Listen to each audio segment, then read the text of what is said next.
शाम प्राची टीवी पर सीरियल देख रही होती है, तभी उसकी सास वहाँ आती है। अरे सीरियल में तो ऐसे मग्न है जैसे आज रात का खाना पड़ोसी आकर बनाएंगे। मुझे पता ही नहीं था आपने अपने बेटे की शादी पड़ोस में भी की हुई है। हैं? मतलब? मतलब इस घर में सारा काम बहू ही करती है, आप तो सिर्फ खर्राटे मारती हैं। अच्छा जी, फिलहाल तो तुम आराम फरमा रही हो, चलो जाओ, ये मेरे टीवी देखने का समय है। आहा, इसीलिए मुझे भगाया जा रहा है। सॉरी, अब तो बिल्कुल नहीं जाऊंगी।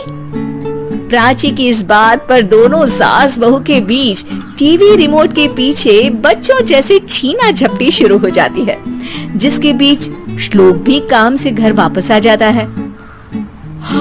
आज मेरी चूहे बिल्ली की जोड़ी किस बात पर झगड़ रही है? अरे तेरे बीवी मुझे टीवी ही नहीं देखने दे रही। अरे तुम्हारी मम्मी मुझे खाना बनाने के लिए फोर्स कर रही है। अरे वाह, ऐसे बेतुके रीजन पर तो बच्चे भी झगड़ा नहीं करते। अरे मुझे कुछ मत बोल, सब इसने ही शुरू किया है। हाँ हाँ, जैसे आप तो बहुत दूध की धूली है ना।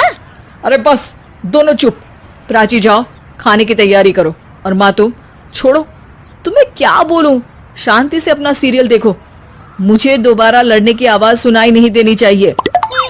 ऐसा बोलकर श्लोक वहाँ से चला जाता है, जिसके पीछे पीछे प्राची भी कुछ न कुछ बड़बड़ाते हुए रसोई में चली जाती है। हाँ हाँ, सासू जी को तो कुछ बोलेंगे ही नहीं, बस मुझ पर ही हुक्म चलता है, खाना बनाओ, जैसे मैं इनके घर में खाना बनाने के लिए आई हूँ। इसी तरह शाम बीतती है और रात को श्लोक और प्राची की सास खाना खाकर सोने चले जाते हैं, लेकिन प्राची गुस्से में कुछ खाए बिना काम में ही लगी रहती है। इस घर में किसी को घंटा फिक्र नहीं पड़ता, मैं खाऊं या भूखी रहूं। प्राची कुछ देर के लिए रसोई से बाहर जाती है और जैसे ही वापस आती है तो वहां दूध का भरा ग्लास देखकर हैरान रह जाती है। फिक्र पूरी है, बस दिखाना नहीं है।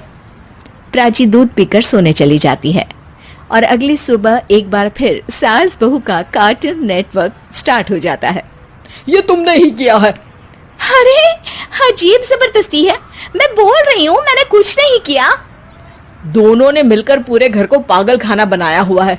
यहाँ कोई नॉर्मल इंसान तो रह ही नहीं सकता, इसीलिए अब पड़ोसी क्या रिश्तेदार भी घर आने से कतराते हैं। और सुन बेटे, तू भी चंगा, तेरी माँ भी चंगी, तेरी बीवी भी चंगी, रिश्तेदार।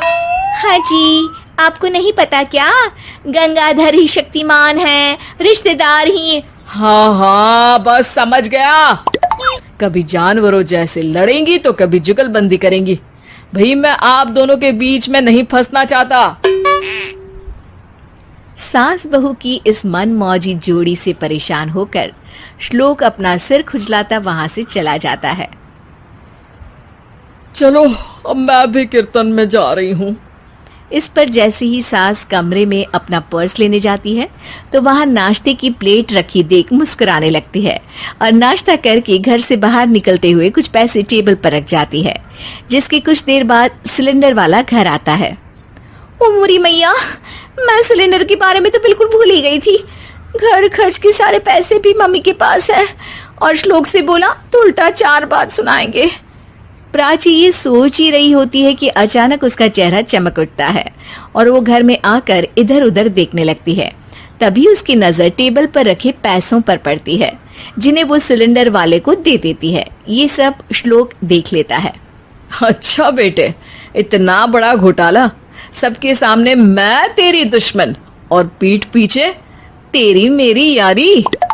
इस पर श्लोक एक प्लान बनाता है और शाम को सब एक साथ बैठे होने पर बोलने लगता है।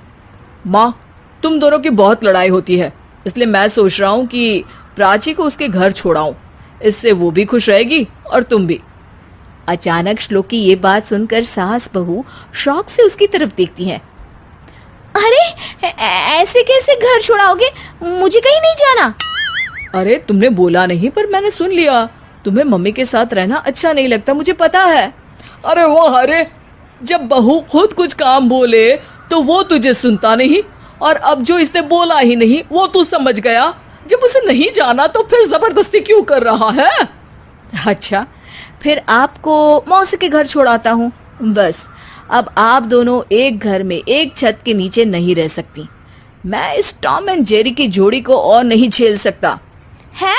ऐसे कैसे नहीं रह सकते? तुम्हें इतनी दिक्कत है तो तुम्हारा बोरिया बिस्तर पैक कर देती हूँ, लेकिन मम्मी जी कहीं नहीं जाएंगी। बिल्कुल यही सुनना था मुझे। अगर दोनों में इतना ही प्यार है फिर हर वक्त ये लड़ाई का नाटक क्यों करती हो? देखा मैंने कैसे माँ किचन में दूध रखती है और तुम उनके लिए कमरे में नाश्ता रखती हो, और कैसे वो पहले ही तुम्हारी दिक्कत समझकर घर में पैसे रखकर बाहर जाती है। अरे भाई, इतना ड्रामा तो डेली सोप में भी नहीं होता जितना तुम दोनों ने इस घर में फैलाया हुआ है। तू हमें टॉम एंड जेरी बोलता है ना, तो याद कर वो दोनों भी एक दूसरे को बाहर वालों की बुरी नजर से बचाने के लिए हमेशा सबके सामने लड़ते थे, लेकिन अकेले में दिक्कत के समय मदद भी तो करते थे। बस हमारा रिश्ता भी कुछ ऐसा ही है। और वैसे भी अगर सास बहू में तू मैं नहीं होती तो दुनिया वालों को कहानियां कैसे मिलेंगी?